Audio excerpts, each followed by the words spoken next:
నమస్తే తెలుగు న్యూస్కి స్వాగతం. రాజకీయాల్లో ఒక పార్టీలో నుంచి గెలిచిన తర్వాత అధికారంలోకి రాకపోతే ప్రతిపక్షంలో ఉంటే అధికార పార్టీలోకి ఫిరాయింపులు చాలా సర్వసాధారణంగా చూస్తూ వస్తున్నాం ఈ మధ్యకాలంలో.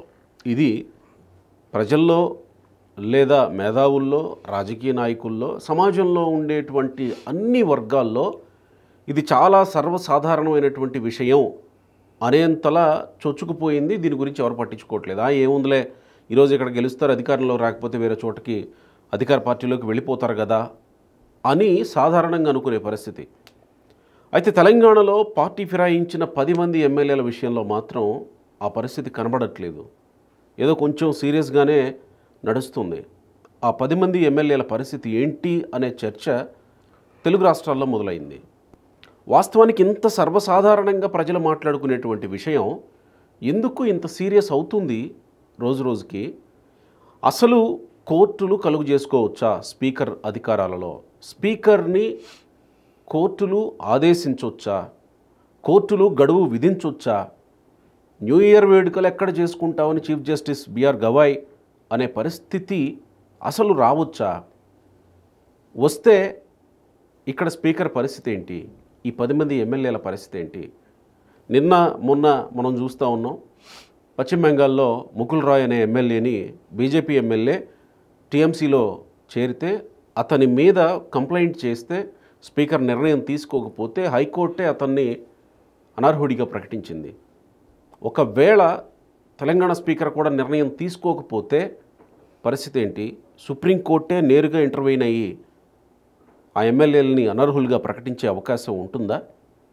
ఇంకో కొత్త విషయం ఏంటంటే దీంట్లో ఇంతకుముందు తెలుగు రాష్ట్రాల్లో పార్టీ ఫిరాయించిన సందర్భాలు ఉన్నాయి, ఎన్నో సందర్భాలు ఉన్నాయి. నేను ముందుగా చెప్పినట్టు సర్వసాధారణం అనుకుంటున్నాం.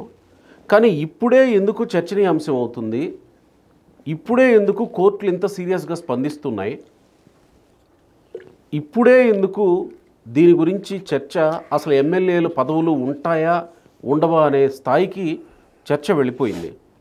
దీని మీద చాలా సుదీర్ఘంగా చర్చించాల్సి ఉంది. ప్రజలకు కూడా తెలుసుకోవాల్సిన అవసరం ఉంది. యాంటీ డిఫెక్షన్ లా పనిచేస్తే ఈ పార్టీ ఫిరాయించేటువంటి ఎమ్మెల్యేల వ్యవహారాల్లో పరిస్థితి ఎలా ఉంటుందో తెలుసుకుందాం. విక్రమ్ పూలా గారు సీనియర్ జర్నలిస్ట్, అలాగే సీనియర్ జర్నలిస్ట్తో పాటు ప్రత్యేకంగా అసెంబ్లీ వ్యవహారాలకు సంబంధించి దాదాపు 30 ఏళ్లకు పైగా అసెంబ్లీ వ్యవహారాలను చూస్తూ వస్తున్న జర్నలిస్ట్ మనతో ఉన్నారు. విక్రమ్ గారు నమస్కారం. గోపి గారు నమస్కారం. మొట్టమొదట ప్రశ్న అందరిలోనూ వస్తున్నది, అసలు కోర్టులకి ఆదేశించే అధికారం, టైం బాండ్ని విధించే అధికారం స్పీకర్ వ్యవహారాలలో, శాసన వ్యవస్థలో, శాసనసభ వ్యవహారాలలో ఉంటుందా అని మీ ఎక్స్పీరియన్స్ ఏం చెప్తుంది దీని మీద? మన దేశంలో సర్వోన్నత న్యాయస్థానం సుప్రీంకోర్టు అండి. సుప్రీంకోర్టు రాజ్యాంగంలోని 129వ అధికరణ ప్రకారం కోర్టు ధిక్కరణకు పాల్పడిన వారిని శిక్షించేటువంటి అధికారం ఉంది. ఇక్కడ ఇవాళ చాలామంది దీని మీద రకరకాలుగా మాట్లాడుతున్నారు, మాట్లాడచ్చు కూడా, తప్పేం లేదు. ఎందుకంటే it is a debatable point, ప్రజలకు కూడా తెలియాలి అసలు ఈ పరిస్థితి ఎందుకు ఉత్పన్నమైంది అనేది కూడా చర్చించుకోవాల్సినటువంటి అవసరం ఉంది. తెలంగాణ స్పీకర్కి సంబంధించి చీఫ్ జస్టిస్ గారు ఒక మాట అన్నారు. ఏ నేపథ్యంలో అన్నారు అనేది ముందు మనం తెలుసుకోవాలి. ఏ నేపథ్యంలో అన్నారు? 10 మంది ఎమ్మెల్యేలు తెలంగాణ శాసనసభకు సంబంధించి కాంగ్రెస్ పార్టీలోకి ఫిరాయించారు. వాళ్ళందరూ బీఆర్ఎస్ వాళ్ళు. ఫిరాయించిన తర్వాత బీఆర్ఎస్ పార్టీ వాళ్ళు కోర్టుకి, కింద కోర్టుకి, తర్వాత పై కోర్టుకి, తర్వాత సుప్రీంకోర్టు వరకు వెళ్ళారు. వెళ్ళి మా పార్టీ తరఫున గెలిచారు వీళ్ళు ఫిరాయించారు కాబట్టి యాంటీ డిఫెక్షన్ లా అని అపహాస్యం చేశారు, దీని మీద మీరు చర్య తీసుకోండి అని అన్నారు. అయితే యాంటీ డిఫెక్షన్ లా మనందరికీ తెలుసు, రాజ్యాంగం 52వ సవరణ ప్రకారం 1985లో anti defection law first time వచ్చింది దేశంలో. అంతకుముందు వరకు ఆయారాం గయారాములు, ఇటు వాళ్ళు అటు జంప్ అయినా, అటు వాళ్ళు ఇటు జంప్ అయినా నిస్సహాయంగా చూసే పరిస్థితి తప్ప దాన్ని ఎవరూ ఏమీ చేయలేనటువంటి పరిస్థితిలో 85లో ఏం చేశారంటే యాంటీ డిఫెక్షన్ లాని తీసుకొచ్చి అది 10th షెడ్యూల్లో చేర్చారు. అయితే దాంట్లో ఉన్నది ఏంటి, 1/3 కనుక బ్రేక్అవే గ్రూపు కనుక వెళితే వాళ్ళకి యాంటీ డిఫెక్షన్ లా వర్తించదు అనేటువంటిది ఒకటి పెట్టారు. ఓకే, అది కూడా అపహాస్యం చేశారు. 1/3 వెళ్ళిపోవటం మొదలుపెట్టారు. అంటే ఒక 30 మంది ఉంటారు ఒక శాసనసభలో ఒక పార్టీ తరఫున, 1/3 అంటే 10 మంది కోట కట్టుకొని వెళ్ళిపోతే వాళ్ళకి ఇట్ డజంట్ అట్రాక్ట్ అనమాట. యాంటీ డిఫెక్షన్లో వాళ్ళకి అట్రాక్ట్ అవ్వదు.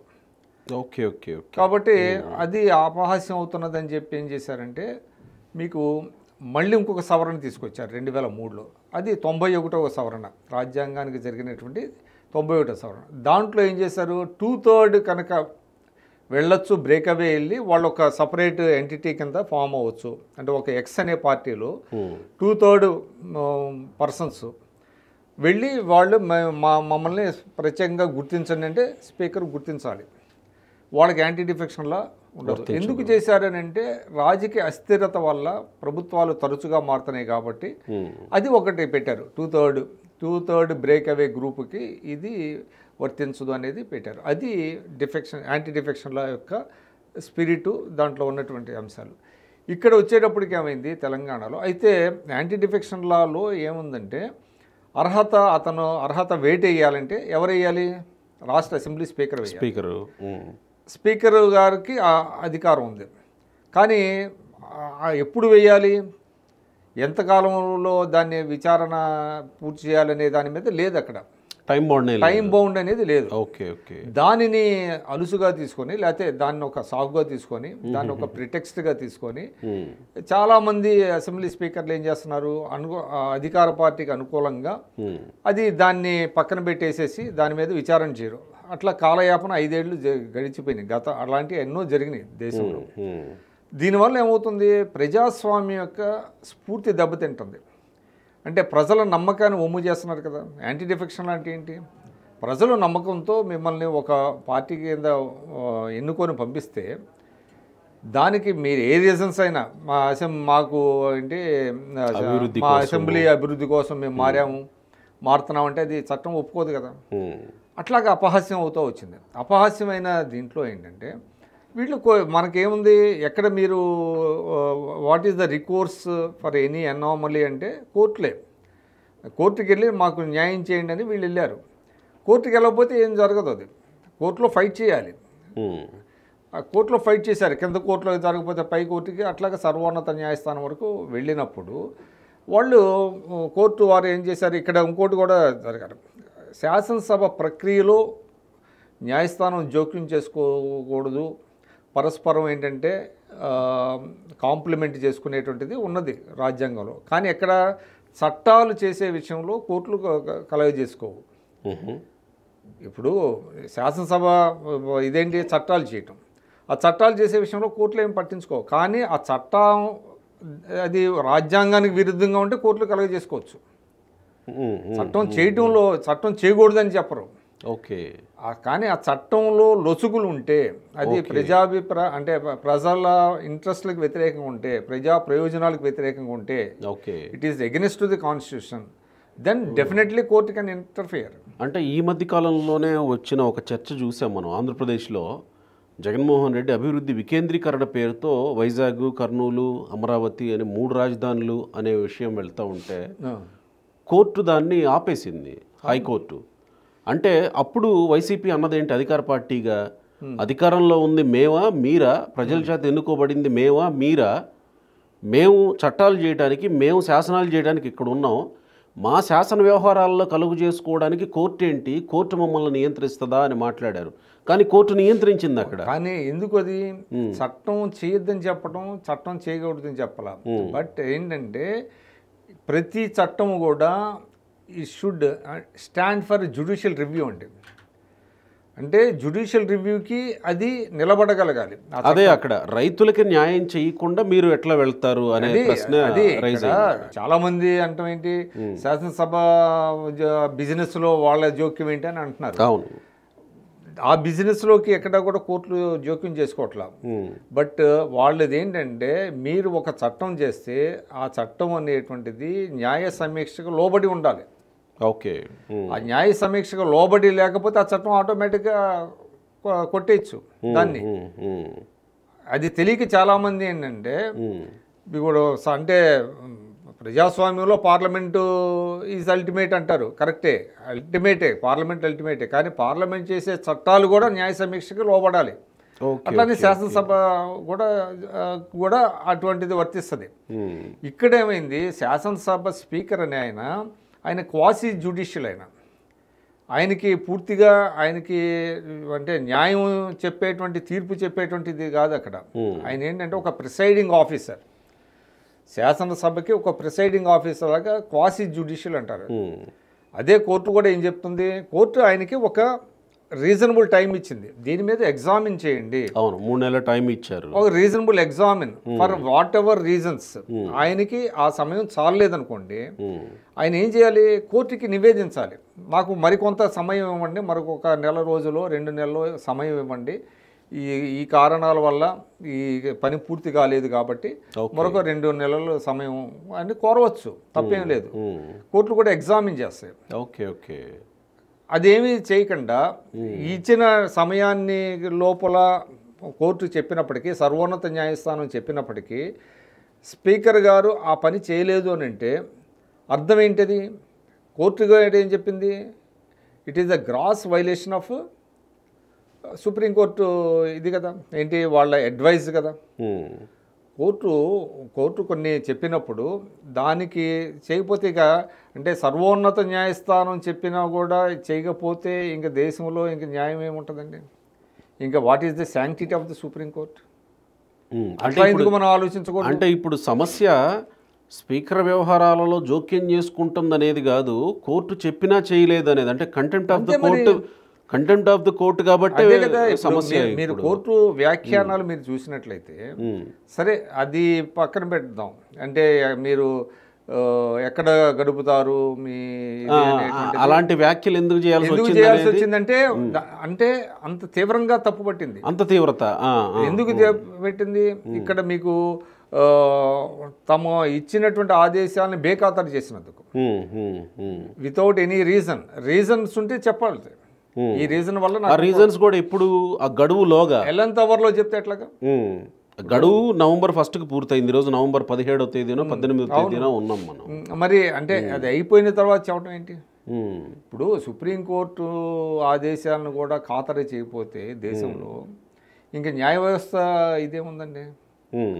ఎందుకు మీకు వచ్చిన ఇబ్బంది ఏంటి, చిక్కులేంటి? 10 మందిని పిలిచి వాళ్ళు ఎందుకు చేశారు వాళ్ళని ఎగ్జామిన్ చేసి వాళ్ళు ఇచ్చిన దాన్ని ఒక నివేదిక ఇచ్చి సబ్మిట్ చేసుకోవచ్చు కదా. అంటే నేను వ్యక్తుల గురించి మాట్లాడుతున్నా, ఆ సిస్టంలో ఎలా జరుగుతున్నది అంటే ఒక స్పిరిట్ని మనం ప్రొటెక్ట్ చేయాల్సినటువంటి అవసరం ఉంది. వాళ్ళు సుప్రీంకోర్టు యొక్క ఔన్నత్యాన్ని, సుప్రీంకోర్టు యొక్క శాంక్టిటీని పరిరక్షించాల్సినటువంటి బాధ్యత ప్రతి వాళ్ళకు ఉంది. And more so in case of highest పొజిషన్స్లో ఉన్న వాళ్ళ మీద ఎక్కువ ఉంటుంది. మరి ఇప్పుడు మనం ఇప్పుడు ముకుల్ రాయ్ వ్యవహారం మాట్లాడుకున్నాం, పశ్చిమ బెంగాల్ వ్యవహారం. మరి ఇప్పుడు అదే తెలంగాణకు కూడా అప్లికబుల్ అయ్యే అవకాశం ఎంత మేరకు ఉండొచ్చు అని? ఇప్పుడు ఏమవుతుంది, అదే అవుతుంది, అవ్వచ్చు. అంటే ఇన్ కేస్ కనుక స్పీకర్ గారు కనుక నిర్ణయం తీసుకోకపోతే ఏమో, who knows, they may step in and they can give there verdict. Okay, చేసేటువంటి అవకాశం ఉంటుంది. కాబట్టి అంటే ఇక్కడ కూడా మనం చూడాల్సింది ఏంటంటే, మనం టూ మచ్ ఆఫ్ టెక్నికాలిటీస్ జోలికి వెళ్ళకూడదండి. టూ మచ్ ఆఫ్ టెక్నికాలిటీస్ జోలికి వెళ్ళకుండా ఇక్కడ ఒక స్పిరిట్ని అమలు చేయాల్సిన ప్రజలు అదే. అంటే అనేది అంటే టూ మచ్ ఆఫ్ టెక్నికాలిటీస్ జోలికి చూడకుండా వీళ్ళు గొప్పోళ్ళ, వీళ్ళది ఇదా, లేకపోతే వీళ్ళ పనిలోకి వీళ్ళు వస్తున్నారా, మీకు democracy has to work. Democracy పనిచేయాలి, డెమోక్రసీ ప్రివైల్ అవ్వాలి సొసైటీలో, అప్పుడే కదా ప్రజలకంత నమ్మకం ఉంటుంది. ఎప్పుడు అవుద్ది అది? మీకు ప్రతి అంగం, రాజ్యాంగంలో ఉండేటువంటి ప్రతి అంగం కనుక తమ బాధ్యతల్ని సక్రమంగా నిర్వర్తించినప్పుడే డెమోక్రసీ వర్కౌట్ అవుతుంది. ఇప్పుడు మేము చేయమని వీళ్ళు ఒక ఉన్న వాటిల్లో ఒక కార్యనిర్వాహక వర్గమో, లేకపోతే జ్యుడిషియరో, లేకపోతే లెజిస్లేటివ్ బాడీను వీళ్ళందరూ అట్లా గిరిగీసేసుకొని మేము చేయమంటే అది డెమోక్రసీ రన్ చేయలేదు. ఎగ్జాక్ట్లీ. అందువల్ల ఇక్కడ వచ్చిన చిక్కేంటి, సింపుల్ యాజ్ దట్ 10 మంది డిఫెక్టెడ్ ఎమ్మెల్యేస్ని ఎగ్జామిన్ చేసి ఒక రీజనబుల్ టైం ఇచ్చి ఈ లోపు మీరు ఏదో ఒకటి తేల్చండి అని సర్వోన్నత న్యాయస్థానం కోరినప్పటికీ కూడా చేయకపోవటం అనేటువంటిది అది ఒక లెథార్జిక్ ఇదా, లేకపోతే ఇంటెన్షనల్గా చేసిందా, లేకపోతే వేరే రకంగా చేసిందా అనేది కూడా వస్తుంది. అంటే సహజంగా అందరూ అనుకునేదే ఇది కొంచెం సాగదీత వ్యవహారమే, ఆ ఎమ్మెల్యేలని కాపాడేటువంటి ప్రయత్నమే అనేది అందరికీ తెలిసిన వ్యవహారం. నేనేమంటానంటే ఇక్కడ ఒకవేళ ఇప్పుడు పశ్చిమ బెంగాల్లో ఇంప్లిమెంట్ అయ్యింది, ఇక్కడ కూడా సుప్రీంకోర్టు కలుగు చేసుకుంటే ఎమ్మెల్యేల మీద ఫిరాయింపు చట్టం వర్తింపజేసి వాళ్ళకి అనర్హత వేటు వేయాల్సి వస్తే, కోర్టు ద్వారా వేయాల్సి వస్తే, అలాంటప్పుడు మరి స్పీకర్ మీద చర్యలు కూడా ఉంటాయి కదా. మరి ఇంకా ఇప్పుడు కంటెంప్ట్ అంటే జ్యుడిషియరీలో ఎట్లా ఉంటుంది, మీరు ఒక కేసు వాదించేటప్పుడు సైటేషన్స్ ఉంటాయి కదా, పలానా చోట పలానా ఇది జరిగింది కాబట్టి ఈ ప్రకారం ఇలా చేయొచ్చు అని కోర్టు దృష్టికి తీసుకెళ్తారు. కోర్టు తనంతట తానుగా సుమోటోగా అక్కడ జరిగింది కాబట్టి ఇక్కడ చేయటం అనేది ఉండదు. ఓకే. ఇక్కడ వీళ్ళు ఏదైతే కేసుని రిప్రజెంట్ చేస్తున్నారో ఓకే, వాళ్ళు అంటే మీరు అన్నారు కాబట్టి వెస్ట్ బెంగాల్లో జరిగింది కాబట్టి అదొక ప్రెసిడెంట్గా మారుతుంది. అది రేపు ఏదైనా వేరే వాళ్ళది ఉన్నప్పుడు అక్కడ జరిగింది కాబట్టి ఇక్కడ ఈ విషయంలో కూడా ఇది చేయొచ్చు అని చెప్పి ఆర్గ్యుమెంట్స్కి అది ముందు ఫార్వర్డ్ చేస్తారు, దాన్ని తీసుకొస్తారు. అంటే నేను అనేది ఏంటంటే అది వస్తుందా రాదా పక్కన పెడితే, ఒకవేళ ఆ దశకి వస్తే స్పీకర్ మీద ఇంకా ఆయన చీఫ్ జస్టిస్ వ్యాఖ్యానించింది న్యూ ఇయర్ వేడుకలు ఎక్కడ చేసుకుంటారో మీరే నిర్ణయించుకోండి అని అన్నారంటే, అంటే జైల్లో చేసుకుంటారా లేకపోతే బయట చేసుకుంటారనే అంతే అనుకోవాలా ఆయన అన్నది? అంతే కదా. ఇప్పుడు కొన్ని ఏంటంటే డైరెక్ట్గా చెప్పాల్సిన అవసరం ఉండదు, కొన్ని అవి ఏంటంటే తెలిసిపోతాయి. అంటే స్పీకర్ని జైలుకి పంపించే అధికారం కూడా మనం అది డిస్కస్ చేయాల్సిన అవసరం లేదు కానీ, ఓకే, బట్ ఏంటంటే దాని యొక్క ఆ వ్యాఖ్యలోని అర్థం పరమార్థం మనకు తెలుస్తూనే ఉంది కదా. ఇప్పుడు అసలు అక్కడ వరకు రాకూడదండి. అందుకే నేను ఎందుకు చెప్తున్నాను, ఇది ఎవరు గొప్ప ఎవరు తక్కువ అని కాదు, ఒక ఎనామలీ జరిగింది. ఫిరాయించడం అనేది అందరికి తెలిసిందే. అవునవునవును, ఫిరాయించారు, కండువాలు వేసుకున్నారు, సరే అది దాన్ని ఎగ్జామిన్ చేస్తున్నారు. వాళ్ళు మేము వేసుకోలేదు, మేము ఫిరాయించలేదని కొంతమంది చెప్పారు, కొంతమంది చెప్పినట్టుగా మీడియాలో వార్తలు వచ్చినాయి. వాళ్ళు ఆ పార్టీ సమావేశాలకు వెళ్ళలేదు, అక్కడ కూర్చోవటం లేదు, ఇవన్నీ తెలుస్తాను. పైగా పిఎస్సి చైర్మన్ బీఆర్ఎస్ పార్టీ ఎమ్మెల్యేకే ఇచ్చారు కాబట్టి నేను ఇంకా బీఆర్ఎస్ లోనే ఉన్నాను అని, అంటే రూలింగ్ పార్టీలో ఇస్తుంటారు కాబట్టి అట్లాంటి కొన్ని ఎవిడెన్సెస్ వాళ్ళు కలెక్ట్ చేసుకున్నారు. సరే అవన్నీ ఎగ్జామిన్ చేస్తున్నారు, అవన్నీ ఎగ్జామిన్ అది వేరు, అది ఏదో ఒకటి చెప్పాలి కదా. ఇప్పుడు కోర్టు వారు ఏం చెప్పారు, వాళ్ళని అన్ని వెంటనే వెయిట్ వేయమని చెప్పాల, దాని మీద విచారణ చేయండి, విచారణ చేసి ఒక నివేదిక తీసుకోండి అని చెప్పారు. అయితే ఇక్కడ 2004 తర్వాత గురించి ఒకసారి మాట్లాడుతూ వద్దాం మనం. అంటే 2000 ముందు చరిత్ర వేరే. 2004 తర్వాత టీఆర్ఎస్ పార్టీతోటి పొత్తులో కంటెస్ట్ చేసింది కాంగ్రెస్ పార్టీ, గెలిచింది. ఆ తర్వాత ఆ టీఆర్ఎస్ విభేదించి పక్కకి పోతే అదే టీఆర్ఎస్లో ఉన్న ఎమ్మెల్యేలు 9 మంది 10 మంది మళ్ళీ కాంగ్రెస్ పార్టీలో వచ్చి చేరారు. అక్కడ ఈ చట్టం వర్తించాల. 2009లో కూడా జరిగిందా ఇట్లా? అంటే మీరు ఇక్కడ ఒక చట్టం వర్తించలేదు అని మనం అనం. ఇప్పుడు ఒక తప్పు జరిగినప్పుడు మీరు కోర్టుకు వెళ్ళారా, మీరు కరెక్ట్ డాక్యుమెంట్స్ అన్ని ప్రొడ్యూస్ చేశారా, దాన్ని కరెక్ట్గా ఆర్గ్యుమెంట్ చేశారా, ఇవన్నీ అది చాలా ఇంపార్టెంట్. దట్స్ వాట్ అదే నేను అడుగుతున్నాను. నా ఇంట్రోలో కూడా చెప్పింది నేను అదే.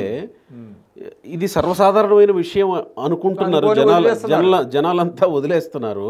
2014లో జరిగింది, 19లో జరిగింది, వీళ్ళంతా ఇట్లా వదిలేస్తూ వస్తున్నారు. కానీ ఇప్పుడు తెలంగాణ విషయంలో మాత్రమే ఎందుకు ఇంత సీరియస్గా ఈ విషయం తెర మీదకి వచ్చిందంటే ప్రతిపక్షంగా ఉన్న బీఆర్ఎస్ చేస్తున్న పోరాటం వల్లనే అనుకోవాలా? అంతేగా మరి. ఇప్పుడు ఏదైనా కేసు, ఇప్పుడు మనకు ఒక అన్యాయం జరిగిందండి, న్యాయం జరగాలంటే యూ హ్యావ్ టు నాక్ ది డోర్ కదా. అంటే ఎగ్జాక్ట్లీ 2018లో కూడా కాంగ్రెస్ ఎమ్మెల్యేలు అటు ఫిరాయించారు, 12 మందో ఏమో, వాళ్ళ మీద కూడా కేసులు అయినాయి, కానీ ఏమీ కాలేదు. ఏం కాలేదంటే ఇలాంటి చాలా గతంలో ఎన్నో జరిగినాయి. ఇప్పుడు మీరు 2000 అంటున్నారు కదా, ఉమ్. నేను ఉదాహరణ చెప్తా. 1999లో మీకు సన్నిహితుడు, నాకు సన్నిహితుడు మోతుకుమల్లి నరసింహులు గారు. ఓకే. ఆయన కాంగ్రెస్లో గెలిచాడు. గెలిచి తెలుగుదేశం అనుబంధ శాసనసభ్యుడి కింద అయ్యాడు. అప్పుడు కాంగ్రెస్ వాళ్ళు ఎవరు పెద్ద పట్టించుకోవాలా, ఆయన మీద అనర్హత వెయిట్ వేయండి అని. ఆయన 5 ఏళ్ళు ఎమ్మెల్యేగానే తెలుగుదేశంతో వెళ్ళి అట్లాంటి కేసులు చాలా ఉన్నాయంట. ఎందుకు ఉన్నాయంటే దానిని ప్రాపర్గా కోర్టు వరకు తీసుకెళ్ళి ఎవిడెన్సెస్ కలెక్ట్ చేసి, ఎందుకంటే కోర్టులు కూడా ఏంటి ప్రాపర్గా ఎవిడెన్సెస్ అన్నీ చూసిన తర్వాతే కదా నిర్ణయిస్తాయి, ఇయర్సే ద్వారా ఉండదు. కాబట్టి ఇట్లాగా మీరు ప్రాపర్గా వాటిని కింద కోర్టు, పై కోర్టు, ఇంకా పై కోర్టు అట్లాగే వెళ్తానే ఉండి అది ఆ బ్యాటిల్ అనేది, అంటే ఆ పోరాటం అనేది కొనసాగిస్తూ ఉన్నప్పుడు ఎక్కడొక్కడ న్యాయం జరగడానికి అవకాశం ఉంటుంది.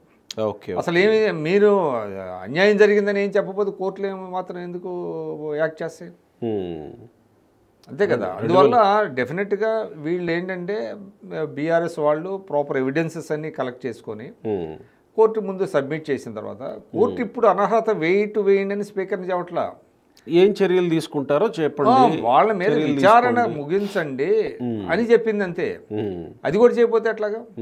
అంటే విచారణ చేసి వీళ్ళని అనర్హత వేటు వేయాల్సిన అవసరమేం లేదుగా స్పీకర్. అది ఏదో రీజన్ చెప్పొచ్చు. అది అసలు అంటే అది మనం హైపోథెటికల్, అది ముందుగానే మనం చెప్పలేము. ఓకే. ముందు విచారణ పూర్తి చేయండి, వాళ్ళ డిఫెక్షన్స్ మీద విచారణ చేపట్టండి అని చెప్పారు కోర్టు వారు.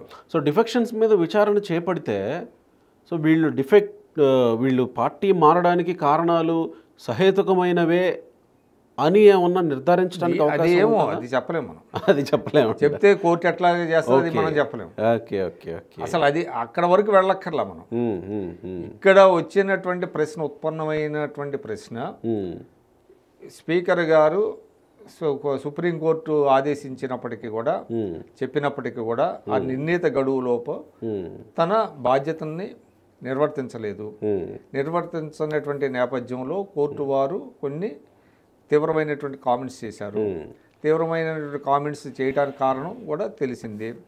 కాబట్టి దీంట్లో ఇంకా పెద్ద డిస్ప్యూట్ లేదు. అందుకనే ఇది యాక్చువల్లీ చెప్పాలంటే, నేను చెప్పినట్టుగా ఒక రకంగా చెప్పాలంటే, ప్రజాస్వామ్యం మనుగడ సాధించాలని అంటే అన్ని అంగాలు ఏవైతే ఉన్నాయో రాజ్యాంగబద్ధంగా ఉన్నాయి అవన్నీ కూడా పరస్పరం సహకరించుకుంటూ, పరస్పరం అంటే దాన్ని ఏమంటారు, కాంప్లిమెంట్ చేసుకుంటూ ముందుకు వెళ్లాల్సిన బాధ్యత ఉంది తప్ప ఎవరికి వాళ్ళు గిరిగీసుకొని మాకు ఈ అధికారాలు ఉన్నాయి కాబట్టి మీరు ఇటు రావద్దు లేకపోతే మేము అటు వెళ్ళమని ఇట్లా చెప్పడానికి ఏమీ లేదండి. అంటే ఇప్పుడు దీంట్లో కంక్లూషన్కి వస్తే, ఇప్పుడు తెలంగాణ ప్రభుత్వం, కాంగ్రెస్ పార్టీ ప్రత్యేకంగా ముందున్న కింగ్ కర్తవ్యం ఏంటి? ప్రభుత్వానికి ఇందులో ఏమీ లేదు. పార్టీ అంటే ప్రభుత్వం ఏం చేస్తుంది, సపోజ్ 10 మంది మీద వేటు వేశారనుకోండి, బై ఎలక్షన్స్కి వెళ్ళాలి. బై ఎలక్షన్స్కి వెళ్ళి ఇప్పుడు మొన్న ఉప ఎన్నిక ఎలా గెలుచుకున్నారో అట్లా గెలిపించుకోవడానికి ప్రయత్నం చేయాలి. గెలుపోవటమో తర్వాత అది వేరే విషయం. మొత్తానికి ఎన్నికలను ఎదుర్కోవాల్సినటువంటి అవసరం ఉంటుంది అంతే. ఇంకా ఇప్పుడు ఇది ఎవరికి వస్తుంది చెడ్డ పేరు? ఎవరికి వచ్చింది? ప్రభుత్వానికే కదా. ప్రభుత్వానికే చెడ్డ పేరు వస్తుంది. ఎమ్మెల్యేలుగా ఇండివిజువల్గా వాళ్ళ మీద చెడ్డ పేరు వస్తుంది. కాబట్టి వాళ్ళు డెఫినెట్గా కోర్టు వారు ఏదైతే చెప్పారో కోర్టు వారిని కామెంట్స్ చేయడానికి వీల్లేదు ఇవాళ. అందుకనే ఇప్పటి వరకు ఏ నాయకుడు అయితే మాట్లాడలేదు. అవును, ఇవాళ ఉదయం నుంచి మనం చూసాము. ఏదో సోషల్ మీడియాలో పోస్టులు, అది వేరే సంగతి. సోషల్ మీడియాలో పోస్టులు పెట్టుకుంటారు, అది వేరే సంగతి. బట్ యాజ్ ఏ పార్టీగా కాంగ్రెస్ పార్టీ కానీ లేకపోతే మిగతా వాళ్ళు కానీ ఎవరు కూడా స్పందించలేదు కదా. అంటే ఇప్పుడు ఒక ప్రశ్న రైజ్ అవుతుందేమో, అంటే నేను వాస్తవానికి ఇది thumbnail-లో కూడా పెట్టొచ్చామో అని అనిపించింది నాకు. అదే, రేవంత్ రెడ్డి ఎన్నికల్లో గెలిచాడు, కాంగ్రెస్ పార్టీ అయినా రేవంత్ రెడ్డి అయినా ఎన్నికల్లో గెలిచాడు, కానీ దీంట్లో ప్రజాస్వామ్యం ముందు గెలుస్తాడా ఓడిపోతాడా అని అనొచ్చా దీంట్లో? అంటే అట్లా కాదు, ప్రజాస్వామ్యాన్ని పరిరక్షిస్తాడా లేదా అనేటువంటిది. ఓకే, పరిరక్షిస్తాడా లేదా. Okay, fine. You have to safeguard the democracy అండి. రైట్. ఆయన అంటే ఈయననే కదా, ఏ ముఖ్యమంత్రి అయినా కూడా ఎవరైనా కూడా అదే ప్రజాస్వామ్య పరిరక్షణలో గెలుస్తాడా? ప్రజాస్వామ్య పరిరక్షణలో గెలవటం కాదు, ప్రజాస్వామ్యానికి గౌరవిస్తారా? రైట్. ముందు ప్రజాస్వామ్యాన్ని, న్యాయ వ్యవస్థను గౌరవించాలి. రైట్. కానీ ఇక్కడ ఆయనకి సంబంధం లేని విషయం ఇది. ఆయన రేవంత్ రెడ్డికి సంబంధం లేని మనం విషయం. ఎందుకు లాగటం ఆయన్ని? అంటే తెలంగాణలో అట్లా కదండి. తెలంగాణలో అలా కాదు సార్, తెలంగాణలో అధికార పార్టీ కాంగ్రెస్ పార్టీ ప్రభుత్వం అనగానే రేవంత్ రెడ్డి కాకుండా ఇంకెవరినన్నా మనం లాగగలమా దీన్ని? ఇన్ దిస్ పర్టికులర్ ఇష్యూలో the ball is purely in the court of speaker. స్పీకరే కరెక్టే. అంటే రేవంత్ రెడ్డి ఇది లేకుండానే స్పీకర్ ఈ ఇష్యూలో అంటే మనం దాన్ని ఏమంటారు, మిక్స్ చేయొద్దు. ఆ ఇష్యూ వేరేగా చూడాలి, ఈ ఇష్యూ వేరేగా చూడాలి. Okay okay. We have to confine to this particular issue. Speaker and court ఎమ్మెల్యేలు అంతే, ఎమ్మెల్యేలు. రైట్ అండి. ఆ తర్వాత సంగతి అది వేరు. అంటే సహజంగా నేను చెప్తుంది ఏంటంటే తెలంగాణ ప్రభుత్వము కాంగ్రెస్ ప్రభుత్వం అనగానే ముఖ్యమంత్రిగా ఆయన ఉన్నాడు కాబట్టి బాధ్యుడిగా ఆయన్నే చూస్తారు కదా అనే ఉద్దేశంలో రేవంత్ రెడ్డిని నేను ఇక్కడ. స్పీకర్ గారు ఏ రూలింగ్ ఇస్తే government has to avoid it. Right. అంతే. Right sir. అయితే థ్యాంక్ యూ.